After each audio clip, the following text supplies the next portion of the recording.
for coming to Fundraising Friday. Yay!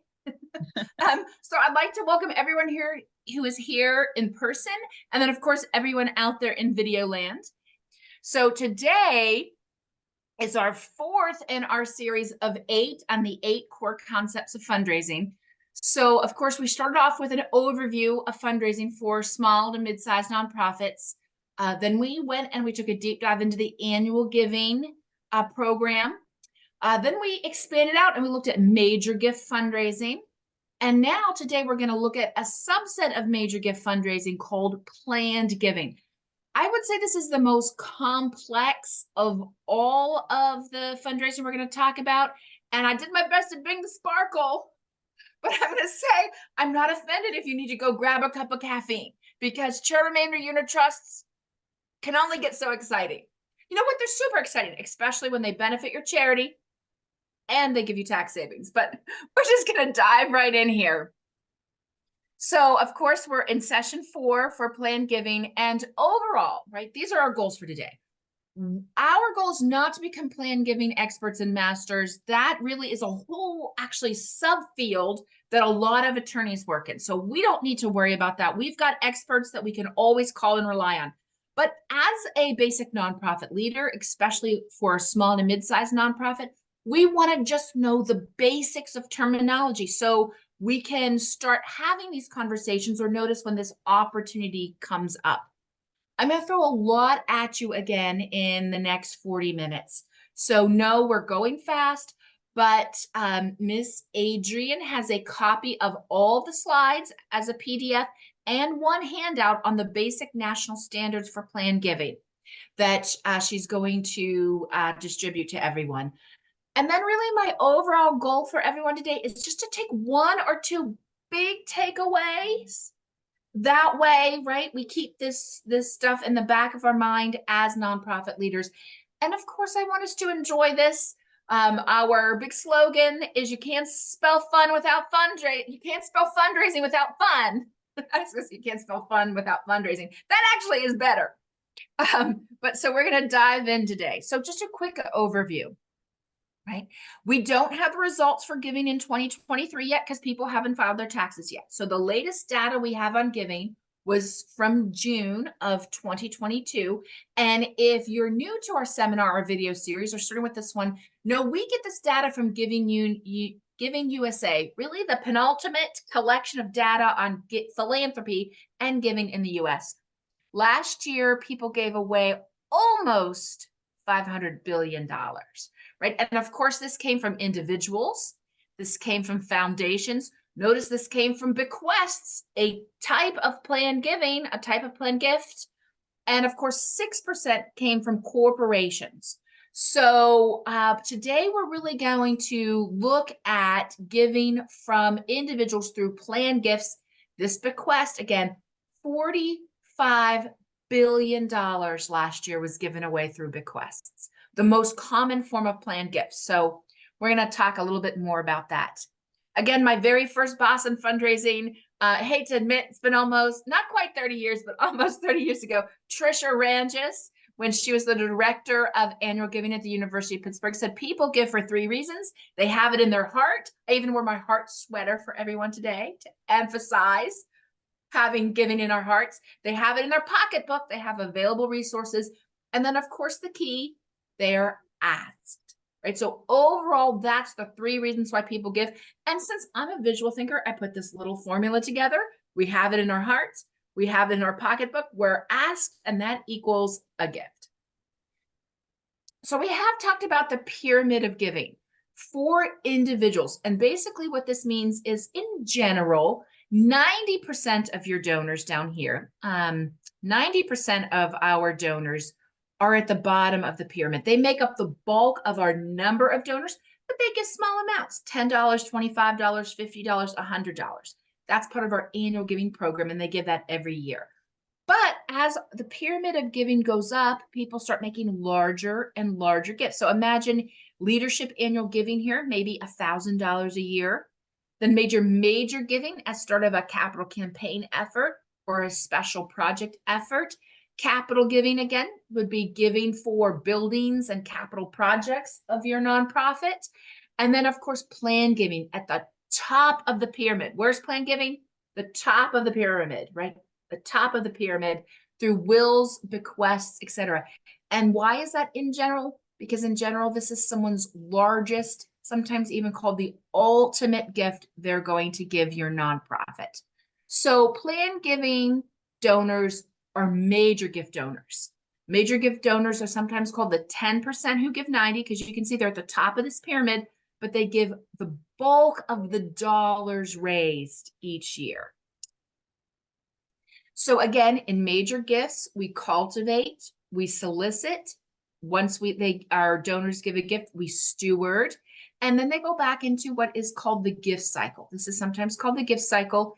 In general, it takes 18 to 36 months. Sometimes this stage is called discovery, when you think they might be a potential donor.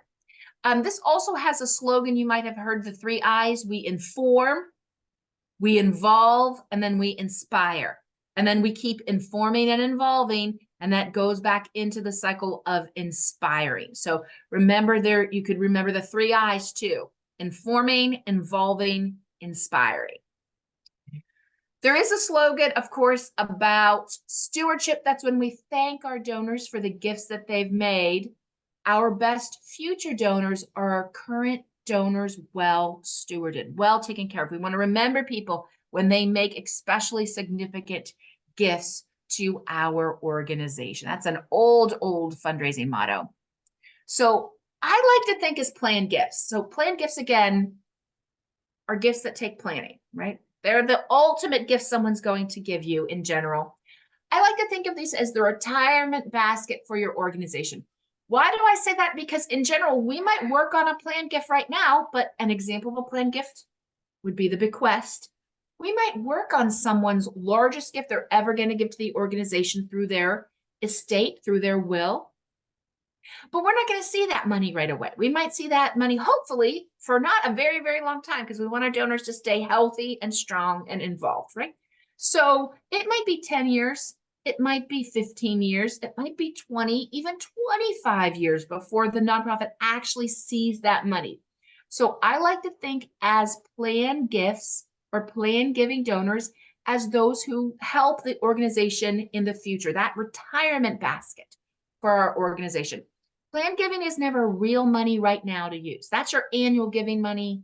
That's your leadership annual giving. Those are your major gifts. So quick disclaimer here, because I'm not an attorney. So here's my disclaimer. This presentation is going to provide no legal advice, nor is it intended to provide or be interpreted as any legal advice. Just to keep you thinking about that, right? We are not providing any legal advice today. We're just giving general knowledge about the field of planned giving for nonprofit leaders. So now let's dive into some of these details. What is a planned gift? A planned gift is a special type of major gift that typically uses non-cash assets. It could be stocks and bonds, mutual funds, real estate, life insurance, artwork, retirement plans. It could be copyright, software, mineral rights, etc. These kind of gifts take planning. That's hence the term or the nickname planned gifts. They take coordination.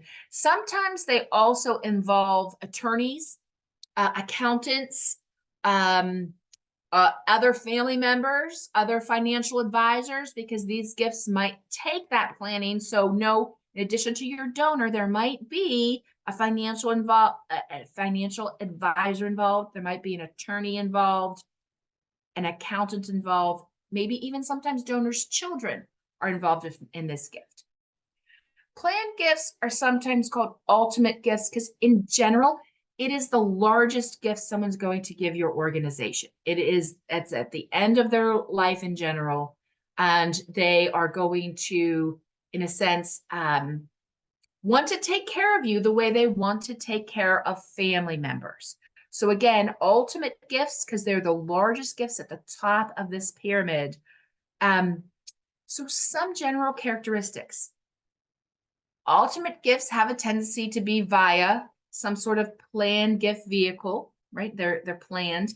They do have significant tax saving issues or tax implications for the donor. And again, they typically involve your attorney, your accountant, or your financial planner if you are the donor making a gift. If you're the nonprofit leader working with the donor, you might work with their attorney, might work with their accountant or financial planner. Sometimes you're even contacted by an attorney first saying, hey, so I have a client who wants to make a gift to you in their will. Do you have bequest language? They may not tell you who that person is right now. That person may want to remain confidential, and that's okay. So you may have a relationship with just an attorney, an accountant, or a financial planner. So examples of planned gifts. These are the four main planned gifts. There are others, but again, we're just going over the basics today to get familiar with this terminology and this type of giving. So the first kind of planned gift in general are bequests. The second we're going to call life income gifts. They're going to be gifts that you give while you're alive, but pay you back in some way. Talk about that in a minute. There are beneficiary gifts like insurance and retirement assets, where you make the nonprofit a beneficiary of your life insurance policy, a beneficiary of your retirement plan, maybe your IRA. And then, of course, some planned gifts involves gifts of property, real estate, and so forth. So let's talk about bequests. The most common, I think I remember seeing about 80 to 85% of all planned gifts are bequests. So, of course, bequests are gifts left to charity or causes that come from someone's general estate, right? They're made typically by designated a certain amount for a particular project. Sometimes they're a specified percentage of their estate. They'll say, please give 10% of my estate to, and then name your nonprofit. Sometimes they're residual, meaning give everything that's left after all of these items are taken care of to the nonprofit. Bequests, I use this one, your family to us, because in general, someone gives you a bequest because they have had a lifelong relationship with your organization and they want to take care of you just like they want to take care of their family. So remember, plan giving donors, people who say they want to give you a bequest, are family. They think of your nonprofit not just as a charity, but as a family member. That's how important you have become to them. That's how instilled you are in their heart, that they want to take care of you with part of their life savings, everything they've worked for. That is a gift they give to family. So I want to emphasize that as much as a big takeaway, right? Bequest donors, plan giving donors in general are trying to, they think of you like family. You are family to them. In general, there are four kinds of bequests. There's general bequests, specific bequests, residuary bequests, and contingency. So just to look at these, I think through looking at language, you can understand general bequests. I give to your nonprofit name here, a nonprofit corporation currently located at, I would suggest you always include the address from your 990 that year, or its successor, because maybe 20 years from now you merge, maybe you change your name, right? A certain written amount or percentage of the estate or description of property for its unrestricted charitable use and purposes. This is general language. I would highly suggest, as a big takeaway, everyone somewhere include this information on their website. You can create up a web page called Plan Giving and say, if you are interested in leaving a bequest to our organization, here is some general language you can use. This is common language from the internet, right? I looked at about 8 different plan giving web pages and kind of took the most general information from those and kind of combined it to be this phrase. So this is something that could be, now we could actually put up on our website. A residuary bequest is when you give the residue of your estate. So the language would be very similar. If you notice here, I give to your nonprofit name, a nonprofit corporation currently located at, or its successor, all the rest, residue, and remainder of my estate, real and personal, for its unrestricted charitable use and purposes. This is the residue, right? So after I take care of all of these things, I'm going to give the rest of my estate to the nonprofit. Contingency is when they'll say something like, I'm going to give property first and foremost to my spouse, but if my spouse does not survive me, then I give to and bequeath the rest of my estate to your nonprofit. Right? So this is a contingency, right? If maybe they might put their child's name here, right? But if they live to 95, sometimes the child does not always survive the donor. So it's considered a contingency. So this is also very popular in some estate planning.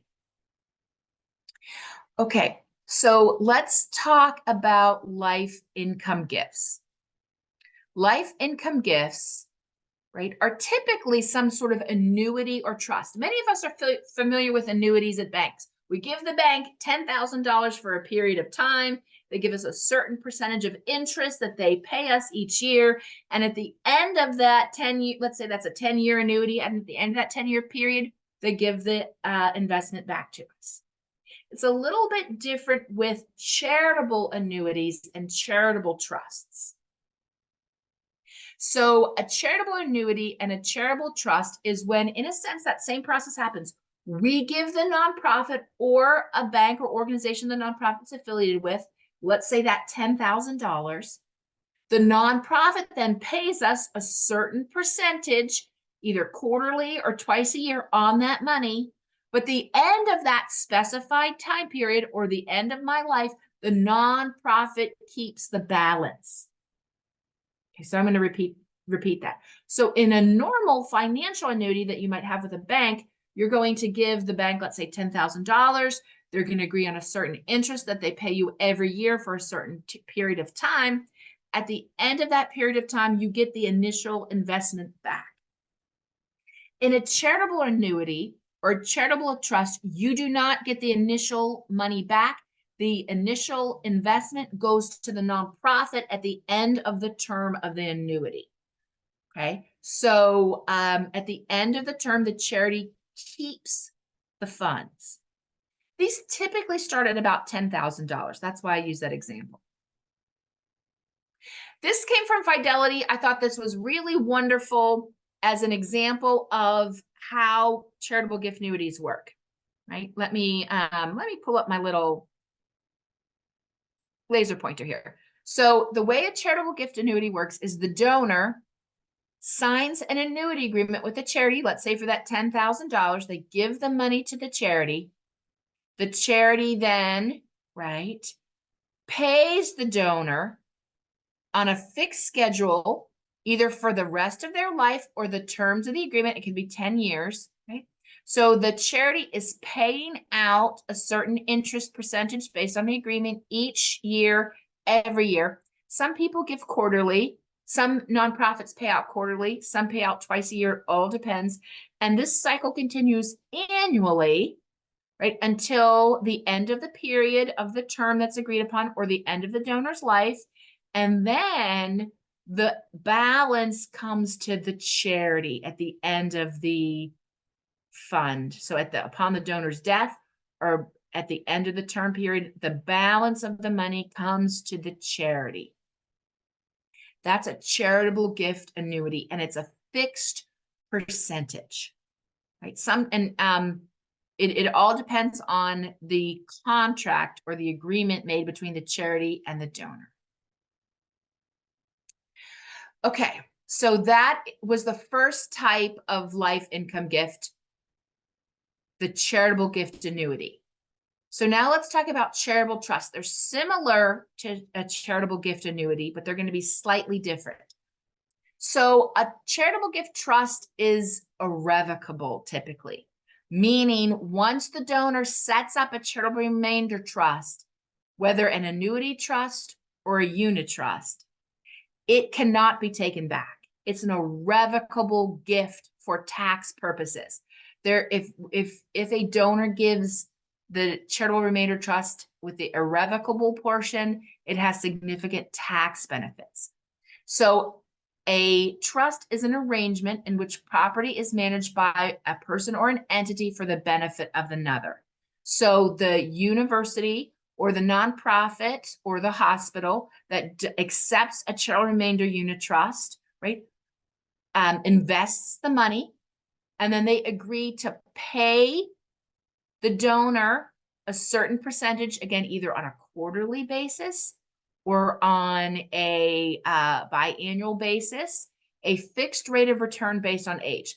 That's the charitable remainder unit trust. So based on your age is the percentage that the charity agrees to pay the donor.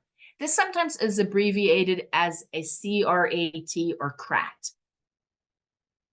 It's an irrevocable trust. This is the most complex of things we're going to talk about today. The charitable remainder unit trust, very similar to the annuity trust, but the difference is instead of a fixed rate of return based on your age, a charitable remainder unit trust fluctuates the rate of return based on market performance. So this year, a great year to have a unit trust because it's paying you, right, based on the average return of that investment. Maybe 2020, not so great a year because of the pandemic. 2020, 2021, when the stock market was struggling a little bit, right, the rate of return went down. So you take more of a chance with a unit trust because it fluctuates with the market. So again, the donor gives the nonprofit the funds. Let's say it's $100,000. The nonprofit then invests the funds and then pays the donor back quarterly, biannually, or even annually, but it's usually quarterly or biannually. For an annuity trust, the nonprofit agrees to pay the donor a certain guaranteed rate for a certain time period or the rest of their life based on their age.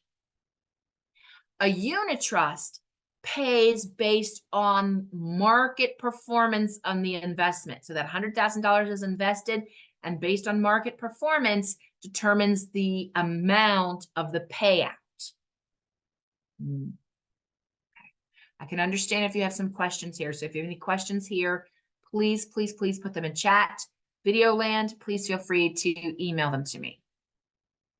So the benefits of these two types of life income gifts, either charitable annuities or charitable remainder trusts. Oh, I should emphasize, at the end of the term or at the end of the life of the donor, the charity keeps all of the funds from this trust.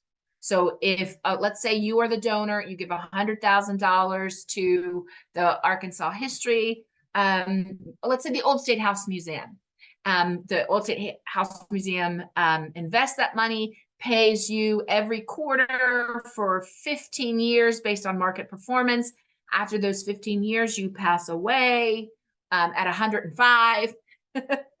And then at the end of your life, the Old State House Museum would keep the remainder of that money. That's why the word remainder is in here.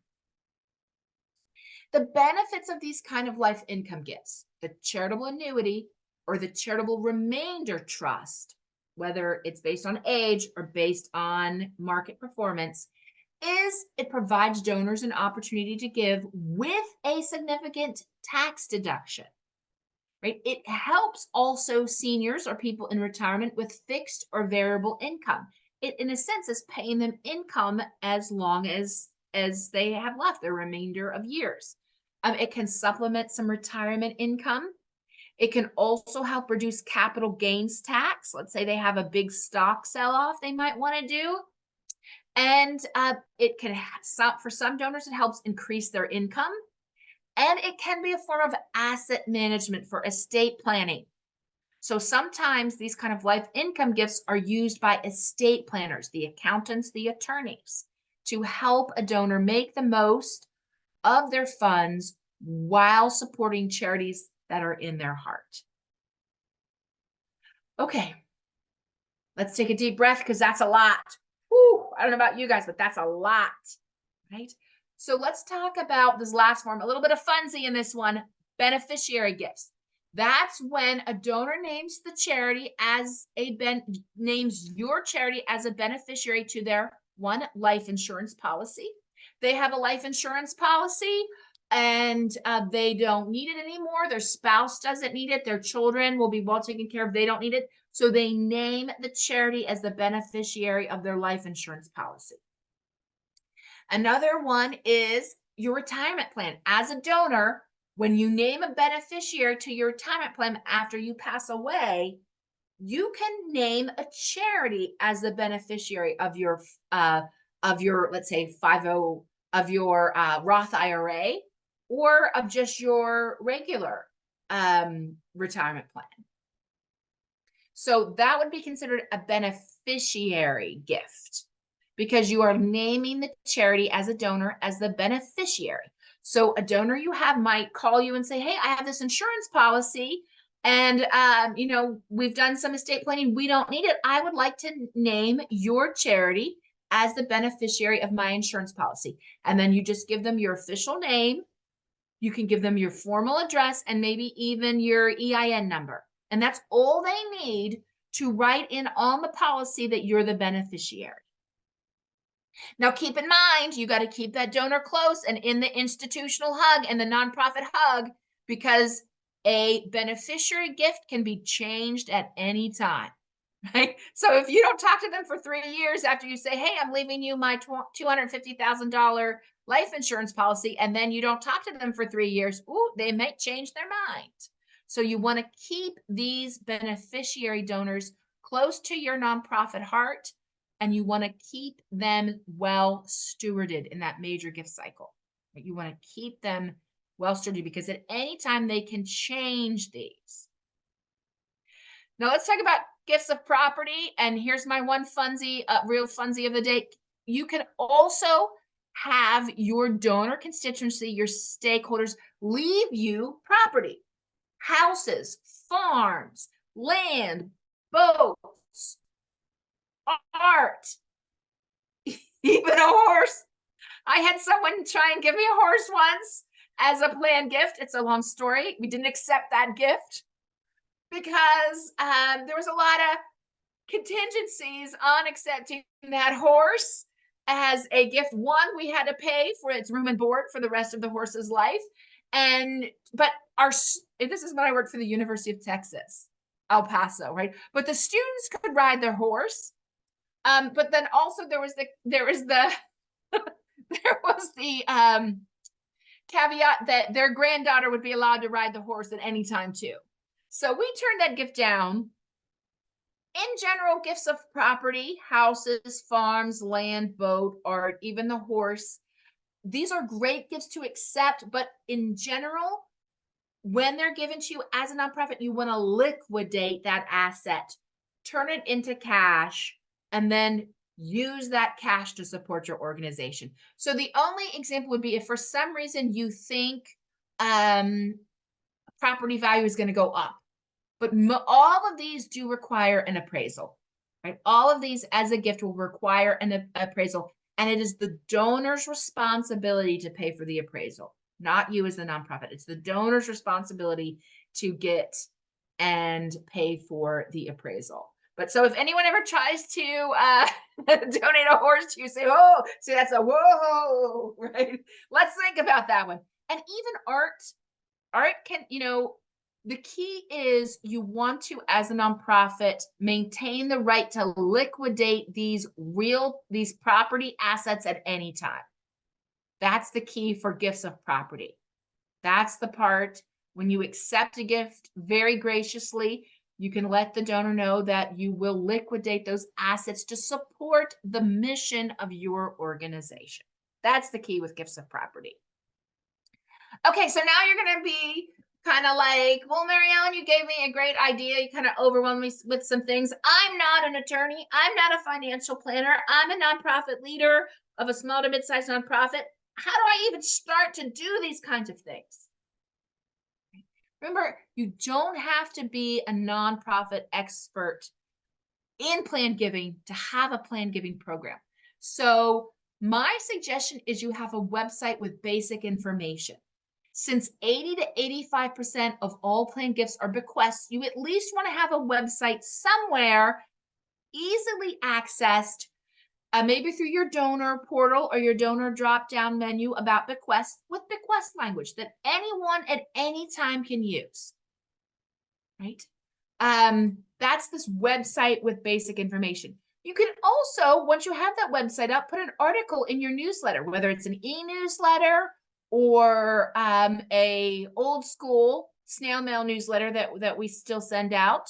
You can put an article in the newsletter letting people know that giving through a bequest is now available, or plan giving is now available. And if you have a donor who has given you a bequest, this is a wonderful way to acknowledge their gift and stewardship, is to write an article about them and the planned gift that that donor gave. That story can inspire many others to give. Something very easy to do, you want to establish a legacy society. That is a society of people who have informed you that they have a gift that benefits you, either in their estate or in a trust or in an annuity, in a life insurance policy. You can put any of those types of plan givers into a legacy society that then maybe once a year you have breakfast with the executive director.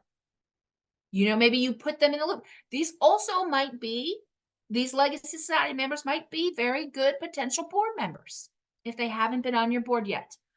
Now, if you have time, you can also have some small seminars with donors. And I imagine this is a small group, a small meetup, maybe at one of your donors' homes, a wine and cheese event, maybe a breakfast brunch event, something small, maybe even a small luncheon where you invite a local estate planning attorney in to talk about plan giving options to benefit your organization. I would say this is the in order of, I would say, do the website first, then do the legacy society, then of course your newsletter as that helping spread the word about the gifts, and then if you can, a seminar maybe once a year for your potential donors. I have said this in all of our seminars, since we're small shops, if you can afford it, the goal is to outsource what you can. Outsource what you can. It's not that expensive to outsource some plan giving materials. Now, again, no endorsement for these websites. I'm just letting you know some of the leading ones out there. Plangiving.com has something for nonprofits called Legacy Giving in a Box. And basically, you pay them an annual fee for setup, and then you pay them a subscription once a year, and they do your plan giving website for you, and they help you with all of these materials. They have one especially for a small shop called the Plan Giving Toolkit. This is the giving box. I would say this is for a mid-sized to a large nonprofit. This would be more of a small nonprofit. And I did just check to see how much that costs this year, because it does fluctuate. It's roughly, I think it was $2,900 to set up. And then roughly, I think it's like $800 or $900 a year to maintain. But no one plan gift through this pays for all of that. So plan giving is never a bad investment, because it is always the most affordable way to raise your largest gifts. It's the most affordable way to raise money for your largest gifts, but it's always out into the future. Another idea from the same plan giving website, right? The same plangiving.com website is some of their free downloads. I'm all about the free. Very true. This is just a sample. Now you have to go to the free downloads. It's not as easy to find. So I put the address right up here. Right? They have these free downloads, free pamphlets, free handouts, free printouts that you can give to your constituency, your stakeholders, your donors. You could possibly even incorporate some of this information into your newsletter, right? And they're free. Stelter is also an organization that prints newsletters and brochures on planned giving on behalf of organizations, and it is prorated based on the size of your organization. Stelter and their competitor, Sharp, right? These are what they do is they produce pamphlets. Do you ever get one of those planned giving newsletters in the mail and you're like, how did this nonprofit do this? They outsource it. It's customized. It uses the nonprofit logo, the nonprofit contact information, even your nonprofit donor story, but it is all outsourced and very easy to do. They have brochures, they do newsletters. Stelter and Sharp are the top two planned giving materials providers, I think, in the country. Again, I'm not endorsing either one of them, but know they exist if you want to look into it. They can give you individual pamphlets. Like, let's say you're a museum and you have one of those racks at the beginning with all kind of different of those why can't I think of the right word? Help me out, Adrian. Those, those trifold size pamphlets, right? You can purchase, what would I call that, Adrian? Exactly what you called it, a trifold brochure. Yeah, so that trifold brochure, but they have one on each type of planned giving, a bequest, a charitable gift annuity, a charitable remainder unit trust, gifts of property. They have ones for each of those, and you could have those at your entryway along with other trifold brochures you have. And what that's doing is that's just providing the opportunity for someone to learn about this kind of giving. Again, that's just providing someone the opportunity to learn about this kind of giving. Now let's say you have a possible planned giving donor. They call you up, Cheryl, they call you up and say, I want to give a charitable remainder unit trust to you. And then you're like, I don't know what to do. I'm not set up for that. Don't decline that gift. Say, I am so honored. We are so honored that you are making this gift to us. Let's talk about how to make those arrangements. And my suggestion here for you is if you cannot accept these gifts as a small nonprofit, you partner with someone who can. So here are some places you could partner with to do these kinds of gifts. You don't have to house that charitable remainder trust yourself or even manage it. You could partner with local banks that have trust departments.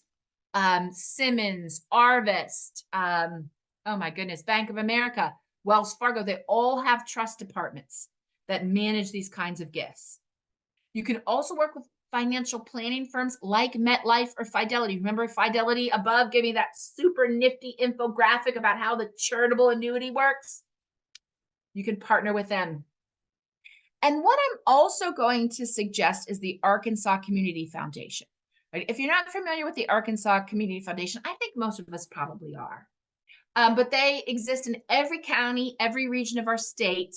And I have spoken with Ashley Coldiron. She is the Chief Development Officer for statewide Arkansas Community Foundation Giving.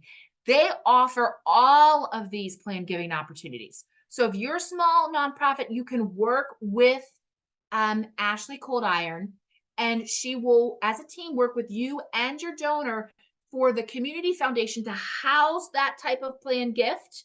Let's say it's a trust or annuity and so forth. And then at the end of that annuity period, your nonprofit is the beneficiary of that trust or annuity. So she said she is happy to work with any Arkansas small nonprofit who cannot facilitate planned giving on your own. So I am not one to make recommendations, you know that, but I will actually make this recommendation because it would be a wonderful win-win for your donor and for you as a small nonprofit, because the key to that type of planned giving, an annuity trust or a charitable remainder trust, is reputation and dependability. And the Arkansas Community Foundation have both of those. I really think they would be a trusted partner for you as a small nonprofit. My spouse, Jay Bradley Minnick, and I run a small nonprofit ourselves. If someone said to me, hey, I'd like to give you a charitable gift annuity for $10,000, we can't facilitate that. We can't take that money, invest it, then pay that donor quarterly based on a certain percentage. We're not set up for that. We're a small nonprofit. So I would contact the Arkansas Community Foundation. That would be my strategy to facilitate that gift to my organization. So that is actual piece of advice for you. And then here's the $1 million secret. Everybody ready for the $1 million secret? Okay, here's the $1 million secret. Who are plan giving prospects? Consultants might charge you up to $10,000 for the secret. I'm not kidding on that. I'm absolutely not kidding about this. I'm going to give it to you for free. Typically, plan giving prospects are small dollar donors who have given every year for at least 10 years in a row. So if you're saying, who are my potential plan giving donors? Look at your small dollar donors, like under $250 a year, every year for 10 years or more. They're telling you you are like their family when they support you like that. So that's the big $1 million giveaway in this seminar. See, I waited to the end for the big takeaway, right? But man, this little nugget is worth $10,000 of consulting money, and I'm giving it away for free, right? This is who possible plan giving donors are. So you could, in a sense, review your database, review your current list of donors, look for even $10 a year donors or $25 a year donors. But the key is they give every year for 10 years or more. That is the ticket right there. Okay, again, remember, plan giving is work we do now that helps our nonprofit in the future.